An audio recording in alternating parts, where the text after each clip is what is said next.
Hello there once again and welcome to The Verdict. Mick Cornett with Kent Myers. We're here every week meeting interesting people and dealing with topical issues. We welcome in an old friend of mine to the show today. Yes, I set up the show for Cindy Morrison to come visit with us, not knowing that you two had worked together in the past in Oklahoma City on television station.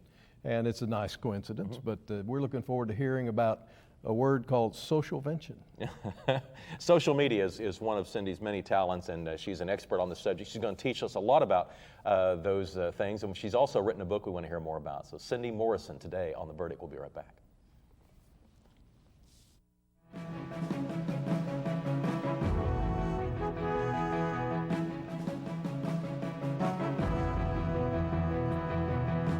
America has been here before, faced with daunting challenges, and we've always found the courage to lead. Foreign oil, greenhouse gases, we have the power to do something about them with American natural gas. Chesapeake is forging ahead, converting our fleets to clean-burning natural gas vehicles, encouraging others to do the same. Welcome to America. Chesapeake, America's champion of natural gas.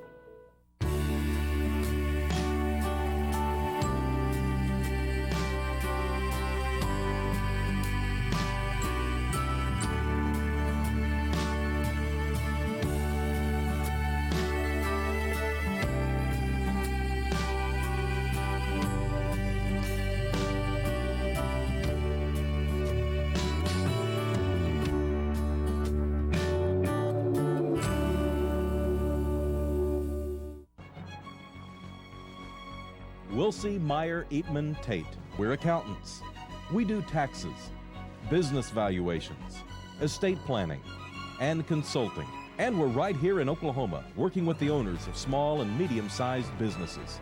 Steve Wilsey and Stuart Meyer have the resources and the experience. Wilsey, Meyer, Eatman, Tate in Oklahoma City and Tulsa. This man is having a heart attack, and he doesn't even know he's at risk. Heart attacks aren't always as dramatic as you see on TV. Gone unchecked, heart disease could crumple everything. A simple heart scan could save your life.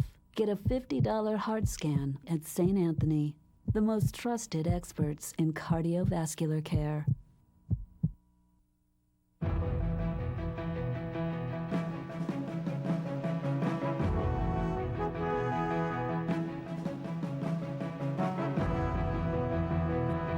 Welcome back to the set of The Verdict. Mick Cornett with Kent Myers, and Kent's going to introduce today's guest.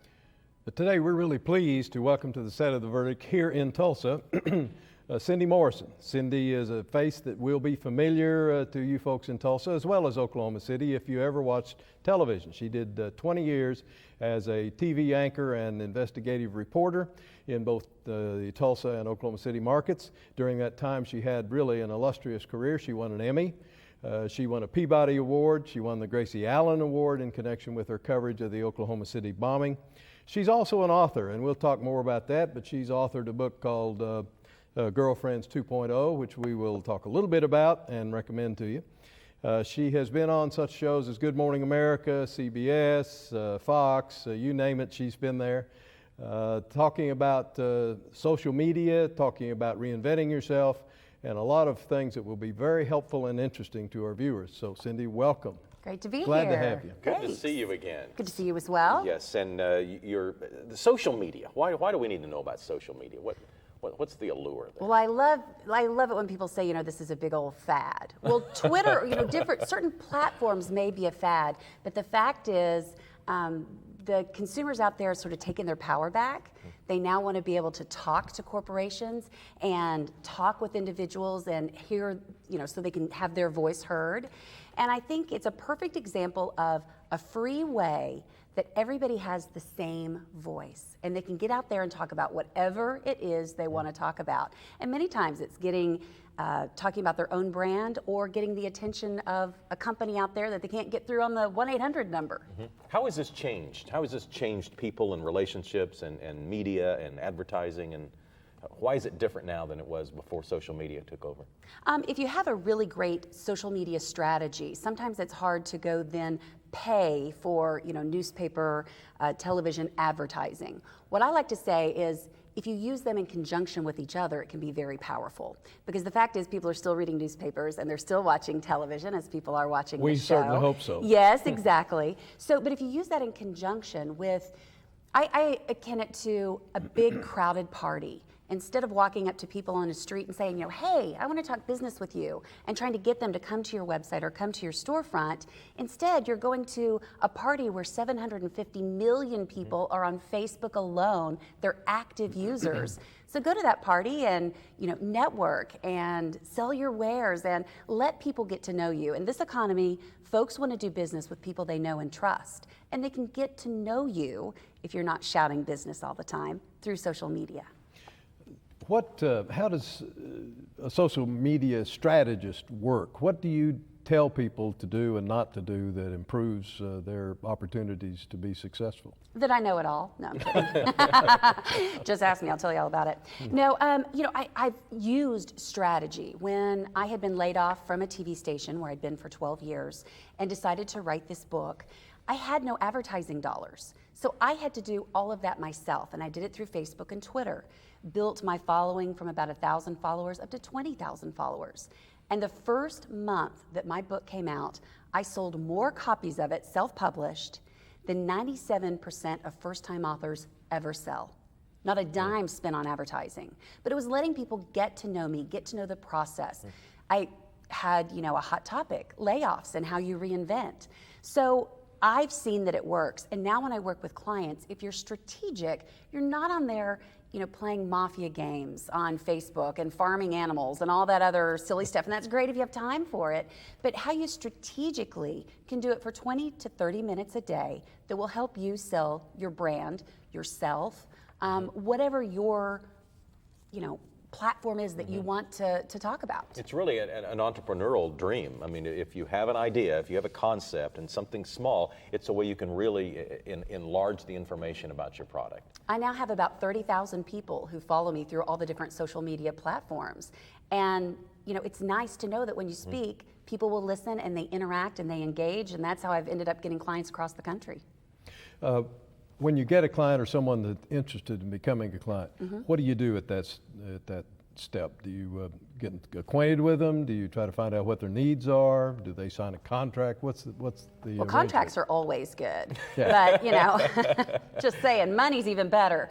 But what I like to do primarily is we have a 4-week Socialvention intensive, and it's videos that go from beginning, if you've never had an account on social media, how you go from beginner to advanced to be able to talk about what you want to talk about. Then we do a one-on-one strategy, because I like to look at it as, if you're on social media and you're talking 30% business and 70% either promoting other people, giving great ideas, talking about things in your life that you would talk to if somebody walked into your store, that 70-30 match is a really great way for people to know what you do, but to get to know you. Because the fact is, once they're following you on social media, it's a lot easier for them to decide to continue to work with you than to start to work with you. Can you be too old to Twitter? Because I think a lot of people from my elder generation would say, that's my kids' Twitter, my grandkids' Twitter. But but why should I Twitter? What's in it for older people? Sure, there is a professor at OSU who did a study on graduates and how well they were able to use social media. And what she found is they're able to use social media, they know how to use the technology, but they didn't know how to use it to get a job, to network, to hopefully better their brand. And so I think there's a nice combination of that knowledge. Really, the technical stuff of it is pretty easy, and there are some third-party applications that can make it even easier. For instance, there's something called TweetDeck, and that's where you can go on and you can post on your Facebook profile page, you can post on your fan page, your Twitter account, your LinkedIn. I'm sure they'll be adding Google Plus soon. And you can go on and across all the different types of platforms without having to go to 5 or 6 or 7 different websites and spend all this time. It's a way also that a person in a family can keep in touch with other family members. Oh, It yeah. doesn't have to be for professional reasons. I tweet my husband, he doesn't listen. But He doesn't absolutely. get it, as we'll talk You know, about sometimes here. it's hard in our busy lives to pick up the phone and make that phone call, but yet you still need to have your touchstone with these potential clients out there or friends that could refer you. And social media is a great way to be able to say, hey, I appreciate you, and keep in touch. And that's invaluable, especially in this, thank you economy. People want to hear thank you. They want to be able to talk with the president of the company and know that their voice is heard. It seems to me one of the more powerful aspects of all of this is the fact that it's just not the people that are following you, but it's the people that are following them.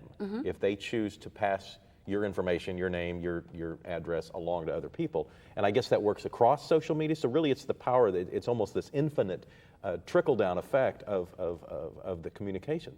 Well, besides Socialvention, which is reinvention through social media, I've also coined strategic stalking with excellence.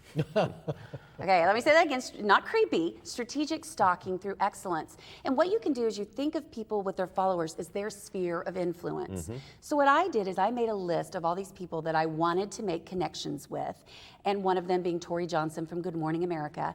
And I began to, when I saw they were having a conversation with someone and there was a way to sort of step in at that cocktail party and, join in the conversation, I did. And suddenly we began to talk through Twitter, which led to email, which led to phone calls. Now I've been on her 8-city national tour with her, helping women across the country turn their passion into profit. And you just kind of interjected into her life through social media. Absolutely, and we laughed. It was strategically stalking because I did it very strategically. It wasn't me forcing myself on her in a creepy or uncomfortable way, but it was more joining the conversation at this crowded party, and we both liked what the other had to offer, and I continually gave her things. Here's a great story idea, or I really like that story you did on Good Morning America. And she found I was a valuable source. She had never come to Oklahoma until she came to visit me last December, had never been in the state before. That's great. Cindy Morrison is our guest today on The Verdict. We have one more segment with Cindy. We're going to learn more about her book, Girlfriends 2.0, and more about social media when we return.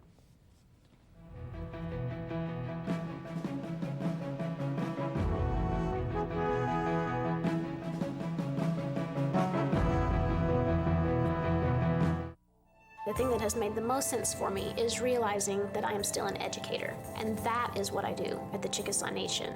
I'm Dr. Amanda Cobb-Greetham. I'm a historian, and I'm Chickasaw. The Chickasaw Cultural Center is amazing. It is a very, very special place devoted to the sharing and to the celebration of Chickasaw history and culture. State-of-the-art technology, exhibits that are not like anything I've ever seen. The Spirit Forest is incredible, and you feel as if you have actually just walked into a forest with huge trees all around you. It's timeless, and yet it's sort of also representative of our time depth, to really just sort of reach through time and touch the past. By the end of the exhibits, you really have a sense of Chickasaw cultural and political resurgence and the extent to which we are a healthy, dynamic, and vital tribe today. Chickasaws have always been an inclusive people. This is something for the whole community and for the state of Oklahoma. Every time our country imports energy, we're saying we've lost confidence in our own. But Oklahomans know, under the land of the free lies the energy to be brave. Advanced technology has led to vast discoveries of oil and natural gas that have doubled America's supply estimates. Using one well to do the work of 10 in half the time, we're proving that America's best answers will always come from inside our borders. Oklahoma's oil and natural gas industry, advancing our state, empowering our nation. When you have something important to communicate, it becomes clear that there's a lot of competition for your audience's attention. So how can your message stand out and actually resonate with your audience? Legal Graphics has the answers. The team at Legal Graphics will work with you to plan, design, and even test your presentation to ensure your message will be heard and remembered. Call Legal Graphics today to schedule an appointment. The readiness is all.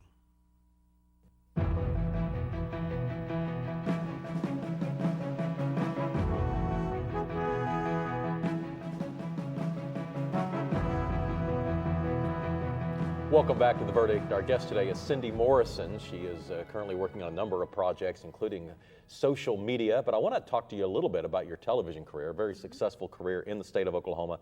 You survived a stint working with me in Oklahoma City, so congratulations on that. I loved every minute of Didn't it. detour I know your how career tough too that can badly. be. That's right. How did your television career help prepare you for the things you're doing now? You know, I think that you learn that you're a brand, and that no matter what you sell, whether you're on television doing news, whether you're selling widgets, that you have this brand. And to be able to market that, which we did day in and day out during television, yes, it's all about being a journalist, which makes blogging and all that stuff easier, but also it's getting people to watch that newscast. So the networking, the not being afraid to get up and speak in front of people, to sort of put yourself out there and market that brand sort of comes naturally after you've done television for 20 years. And I hear a lot of people communicating to young professionals that they need a brand. And it's not about selling loaves of bread anymore. It's about a personal brand that will help you professionally, and social media can help you kind of establish that. And here's how important that is. CNN is bringing me to Atlanta next week specifically to talk with them about Parenting 2.0 and how you not only protect your children, but how you help them build their brand now. What they don't need to be posting, what they do need to be posting. Showing them that smarts that I talked about, utilizing social media, not just using it.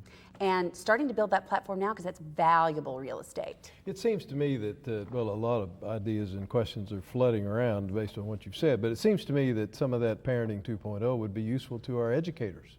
Absolutely. In the school systems. Not that it's their responsibility to teach it necessarily, but they ought to be familiar with it. Yes, I think that's extremely important, but I think also that goes down to the parents, not just the school system, that those parents need to know what their kids are doing online. And I strongly suggest that you not just follow your kids because they can block certain pictures or everybody can see this but mom and dad kind of thing, but you actually, up until they're 18, you have their passwords. That's what I'm going to do. My kids are in my house, my household, and my rules. And I want to make sure exactly what they're putting out there because that could last a lifetime. It used to be that just if you posed in Playboy, that would ruin your career forever. Well, now it's anything that you put online that can, damage you in the long run. We see a lot of examples of politicians using social media. Sometimes it's good for their careers, sometimes it's not good for their careers. What's your advice for elected officials? Not that I know any, but if I did, what would your advice be? First of all, you need to be more active on social media, Mick Cornett, as I love to call Mickster, by the way. I just have to call you by your nickname. But I think it's really important that you look at this from a PR perspective. And this is a great way for your constituents to be able to speak directly to you, which I know probably puts a little fear in your heart that they could all have 24/7 access, but it lets them know that they're heard. And everybody's tired of spending 30 minutes on an 800 call before they ever get to speak with anyone, or going on a website and there's no one to call, there's no one to talk to, email will be returned in 48 hours. Well, Twitter is what's going on now. Facebook is another great, I call it the family reunion, where you can share pictures and video. And it's a great way to reach out to politicians, to corporations, and really begin to bridge that gap between looking really big and feeling really small. What our grandparents experienced when, they walked into a store and the store owner knew their name, knew what they liked, knew what, oh, you want me to order this? Well, I'll do that. And so I think we see big corporations who are trying to appear very, very big are now trying to appear very, very small. And I think it's smart for politicians to do that, especially to reach those younger voters. Let's talk about your book. I would love to. Girlfriends 2.0. I think we've pulled up, have a slate on that to show the cover of the book. What prompted you to write this? Because I didn't know what I wanted to be when I grew up. To be perfectly honest, I had no plan B. And so when our station, laid off 25 to 30 people and my contract came due, I didn't know what I wanted to do. I thought I would do TV news through 2 facelifts and, my claws would, be in a desk as they pulled me away. And suddenly I found myself unemployed and I thought, I'm a journalist, why don't I write? And the book that I wrote, 2 weeks after finding out my job would go away, I was diagnosed with a grapefruit-sized tumor and in emergency surgery with a ovarian cancer surgeon. Praise God, it was benign. Came home after a week. The next day, our house was struck by lightning. So my career, health, and home were literally and literally, if I can only say it, and figuratively struck. And I was about as low as I could get. And it was my girlfriends, who include guys, because I use that term that girlfriends get it. They know how to support each other, and we can cry on each other's shoulders. And they were the ones who swooped in when my husband and I and my kids and my parents were just deer in the headlights. And I think if you surround yourself by great people, no matter what happens, they're going to help lift you back up. And I have to say, they gave me the courage to start my own business, which I never would have done, helped me realize that I can make money off my passions and things that I do well.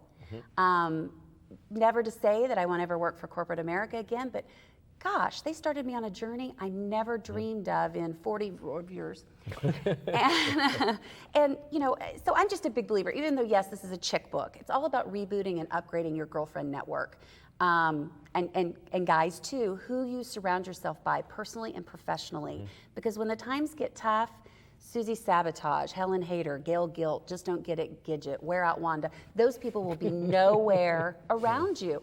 Hank Hayter. So be selective, is that what you're saying? Absolutely, absolutely. You have a right to pick the best friends possible. You don't have to be friends with somebody personally or professionally because you think you have to, Let me confess that I looked at your book last night, and the only chapter I read was chapter 5.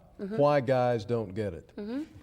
I agree, but why don't guys get it? Well, guys have all these taboos. For instance, if we were talking and a guy did this to you, it would probably make you feel uncomfortable. But girls are very comfortable being touchy-feely. We cry on each other's shoulders. We talk things out. We don't just bury it and hope that it goes away. Or get really angry about it and suddenly explode. Generally, we talk about it with our girlfriends, and not only to help them help us work through it, but us to help us work through it. And so there are a lot of things that women do very, very well that if you have great girlfriends, I think it's a perfect example of those people. I say a girlfriend is a learned and an earned position. And there are some girlfriends out there that just happen to be guys, but they get that that's a very sacred thing, and it's important for your mental health, but also your professional health. So who needs this book? Well, I say everybody watching the show, but it's sold like hotcakes, so much so I self-published originally that a publisher came and picked it up, and I was in New York for a week for the national launch. And I just think all the guys that have read it have really enjoyed it. Definitely, though, every woman out there should read it, and through teenage kids, because they need to learn how to be great friends from the beginning. Is there another in the pipeline? I'm actually working on Socialvention, reinvention through social media, which will be a little more technical, but again, you have to realize that it's not just the technical aspect of social media. That's the part that's scary, but it's what you do with it. People want to buy from you if they like you and trust you. And so, yeah, that'll be the next book. Let's talk about how you can get your book. What would someone need to do if they wanted to get it? Anywhere books are sold. And I was very impressed, Kent. You said you ordered it off of Amazon and had it the next day. Yes. And my wife made me promise to bring it home because she wants to read it when I get home with it. You tell her to get on Facebook and connect with me, and I would love to hear what she thinks about it. I'll do that. In fact, could I mention what my Facebook and Twitter Of course. stuff is? All right. Sure. You can reach me through Twitter at Cindy W. Morrison, or through Facebook, which I put tons of free videos and advice on social media strategy at facebook.com/Cindy W. Morrison fans. All right, and I get your emails on social. So how do you get that? Go to your website and sign up? Yes, you can sign up on my Facebook, or you can sign up on my website, cindywmorrison.com. And in this day and age, to be able to give, again, something away for free that gives people a taste of what you do as a professional. It not only sets you up as an expert, but it also is that whole idea of continuing to work with you, not first deciding to work with you. All right, we'll give information on Cindy's contact information when we return from this break, but thank you so much for coming on the show. My pleasure. Good to see you again as always. It's just so comfortable sitting next to you. We did this for a year and a half. Yeah, can you do weather? If you can, we've got a complete newscast. Yes, here. It's going to be hot. We'll be back with more after this.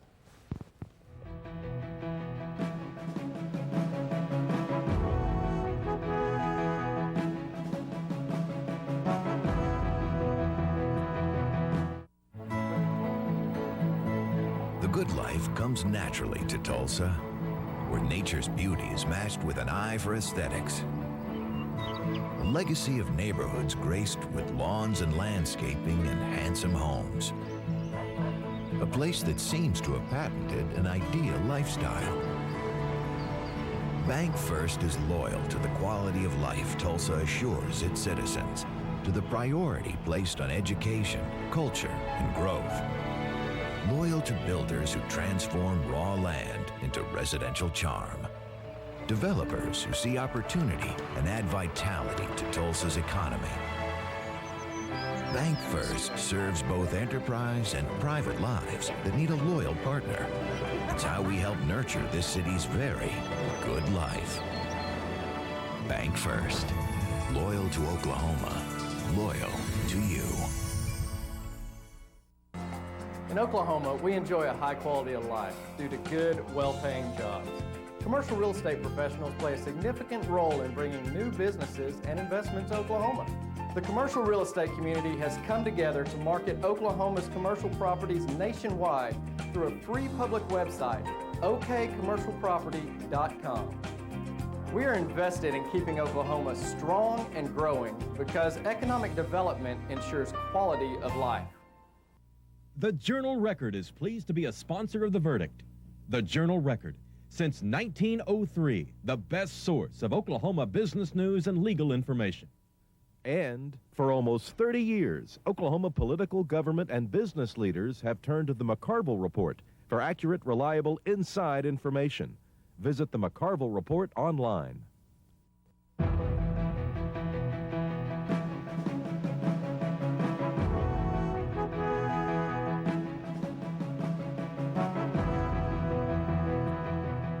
Spend a half hour with Cindy Morrison and just makes you go Twitter. You know? Well, I should you say. just want to start all these social media applications. Well, all these things are popping up and being used by folks who are making good use of them, and some folks not quite as good as they should. But this has been very interesting for me, and I'm sure for our viewers to understand how to use it and how to use it effectively. That's right. She's a very busy person. Let's go to her website information. You can find more about the social media applications and instructions offered by Cindy W. Morrison by going into her website, cindywmorrison.com. You can also get information on how to order her book by going to that website. And you can also go to our website and tell us about a show that you'd like to see or a guest you'd like to hear from. Our website is theverdict.tv. For Kent Myers, I'm Mick Cornett. We'll see you next week, right here on The Verdict.